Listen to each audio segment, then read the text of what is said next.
Hey guys, in this video I'm going to show you how to change your voice on TikTok. So let's go to the TikTok mobile application here and you have to click on the plus icon here and you can record the video. Okay, let's say I'm recording this video and it's done, and just click on the tick mark, okay, the video, and after that you have to go to the effects, right? Okay, let's say I'm recording this video.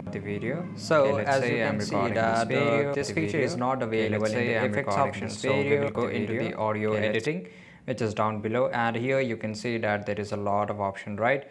Here you can see that there is a mic option, megaphone, robot, battery D, shake, and all that option here.